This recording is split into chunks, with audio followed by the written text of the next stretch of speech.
I was very lucky enough to get the role of Prince Siddhartha. I get to play the first part of the musical play, and I've been doing this role for more than 2 years already, with 38 shows. But the play has been running for 10 years, and it has done 107 shows, and we're going to be doing our 108th show tonight.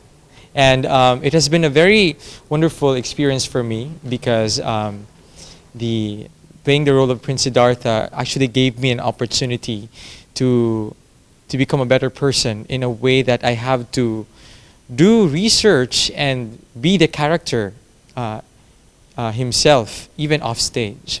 So I was able to read a lot of books of Venerable Master Singin that tells about Siddhartha, and I was able to know the community better, the Fo Guang Shan community better.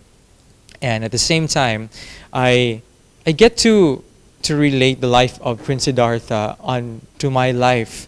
And since the Prince Siddhartha has a resolution, he has become enlightened, it kind of gave me an opportunity to fix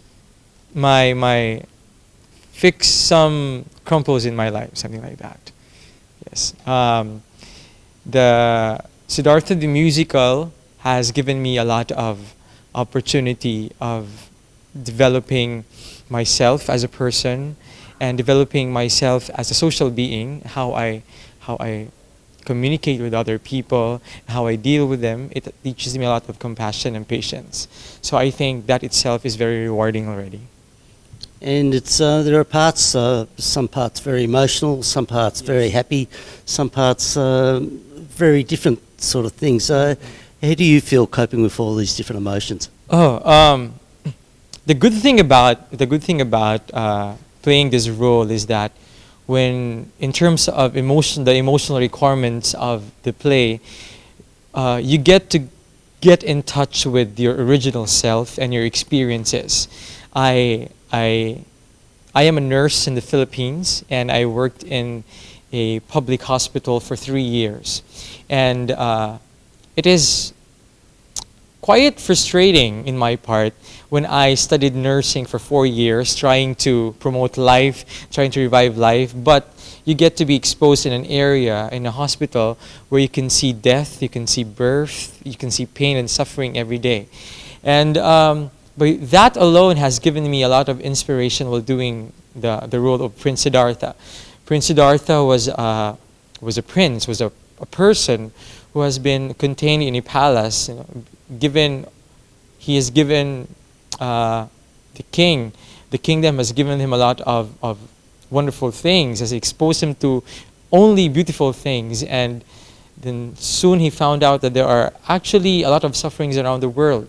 That has generated a lot of pain and suffering, emotional suffering for him.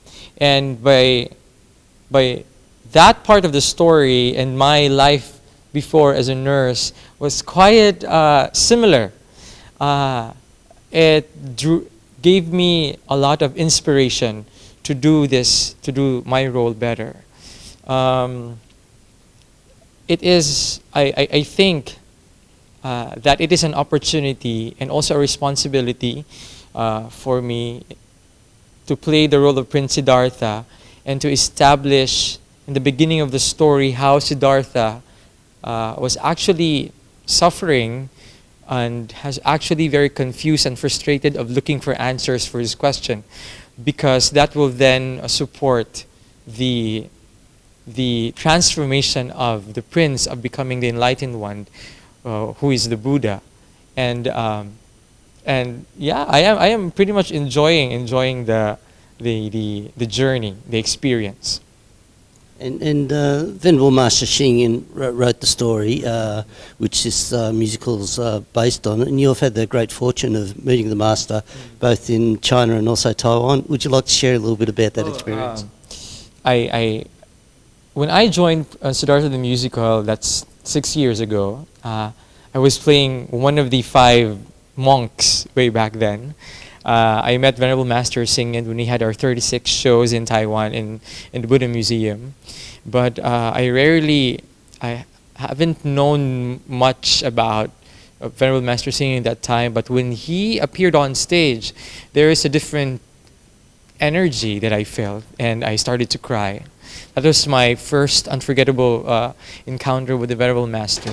Second was in China when we did our excerpt for a conference.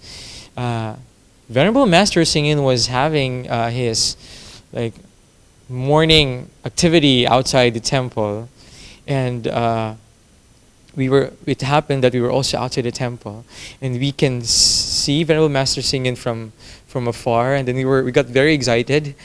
Wait, is it okay to have a picture with Venerable Master? And then luckily the Venerables granted that wish for us to have a picture with the Venerable Master.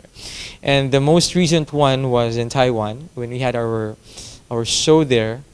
The Venerable Master singing really meet us backstage, and it was a very heartwarming encounter since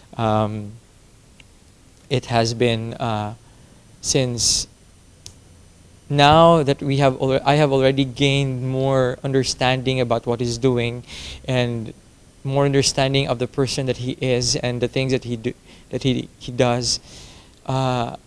The connection has gone more deeper, especially in the Philippines. Philippines is a Catholic country, most likely a very Catholic country. But there is this one great man who is the founder of a Buddhist organization who bravely went to the Philippines and reached out to the Filipinos and gave help.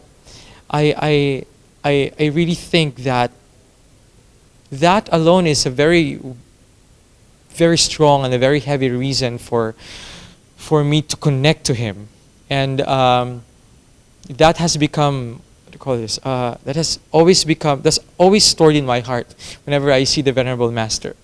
I